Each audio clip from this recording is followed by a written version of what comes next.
Terrorist groups like Hamas have done some pretty despicable things. They've carried out bombings in major cities, killed hundreds of innocent civilians, and tortured many more. Beneath these cold, hard exteriors, though, these groups all have really effective public relations campaigns. Take Hamas, the terrorist organization that's entered politics inside of the Palestinian territories, which in an effort to reach out to younger people, created a Sunday morning cartoon character, Farrar, the anti-Israel mouse, who loves cheese, running on the same wheel for hours at a time, and pledges to wipe Israel off the face of the earth. After all, nothing says Sunday morning cartoons like an IED. But these PR apparatuses that these organizations have built in are really effective for them, because they help them to keep their extremist roots in place while straddling some more moderate positions, and this has worked out really well. The Harvard International Review of yesterday points out that some of these groups, like the Muslim Brotherhood in Egypt and Hamas inside of the Palestinian territories, have done surprisingly well in elections because they're able to present a more moderate face to the people. And it is because if true democracy spanned the Middle East, all political organizations ideally would be included.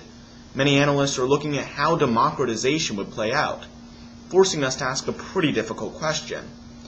If democracy was to span the Middle East, who would benefit more, moderate political groups like Fatah or extremist organizations like Hamas?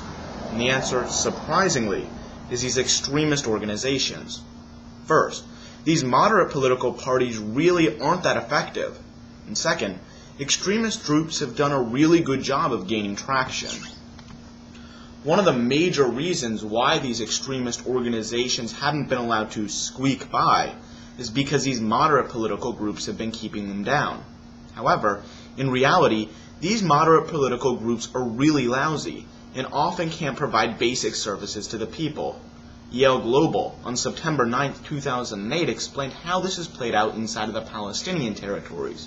It started off when Israel blockaded the Gaza Strip because Hamas had risen to prominence there. However, then the government at the time, who was Fatah back then, couldn't provide basic services to the people, and people didn't blame Hamas, even though they were the ones who caused the blockade. Instead, they blamed the central government, Fatah, which means that whenever there are breakdowns of government, those extremist organizations often aren't blamed, it's the moderate political groups that are. Another reason why these moderate organizations aren't very effective is because they have an overlying layer of corruption. According to the International Herald Tribune on October 3rd, groups like Fatah have been chastised in the Middle East because they're seen as just using party politics over protecting the people. In other words, these groups are only interested in getting re-elected every couple of years, and in order to do so, they often use corruption and coercion. So, if the ballot box were to come along, people would likely vote these groups out, because these groups haven't been very effective. And that's why these groups have lost a ton of political support. According to the New York Times of yesterday, groups like Hamas and the Muslim Brotherhood have become much more popular in many Middle Eastern nations, particularly because the youth population in these areas have rallied against central governments. On the whole, if people went to the ballot box in a true democratic form, then these moderate political organizations would likely be tossed out, because they really haven't been that effective.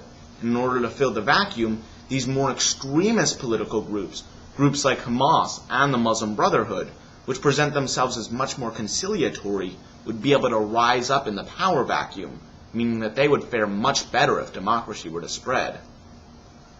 But another reason why these groups wouldn't be able to do as effective of a job as these more extremist groups is because extremist organizations have been really effective. This is because they haven't presented a really extremist view to the populations there. According to the Financial Times on September 7th, extremist organizations like Hamas now have a rift between their military branches, which are really extreme and out of the way of ordinary Muslims, and their political leadership, which are trying to be much more moderate. In other words, when it came to elections, these groups would be able to present themselves as more moderate, even if they have extremist branches, which would make them much more acceptable to average populations.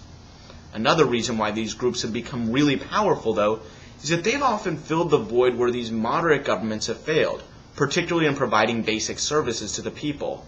According to the Los Angeles Times on September 7th, when governments break down in places like the Palestinian territories, the moderate political groups can't provide basic services like health care, food, and water.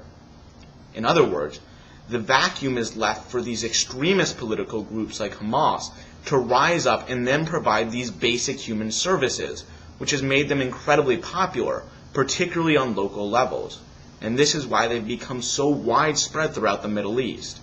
According to Yale Global on October 5th, these groups are now becoming much more powerful in the Middle East. Groups like the Muslim Brotherhood, Hamas, and other extremist organizations like Hezbollah. Because they're oppressed, they're able to keep followers slowly behind them. But if they weren't oppressed anymore, then all of the supporters who were picked up from providing basic services would flood behind these organizations. And thus, the extremist political groups, because they've garnered huge amounts of local followers, mainly by doing the jobs that governments should do, would be swept into office if elections were truly held in the Middle East in a fair democratic way. So, moderate political groups who have controlled the government apparatus in the Middle East have failed miserably, and that leaves a power vacuum to be filled.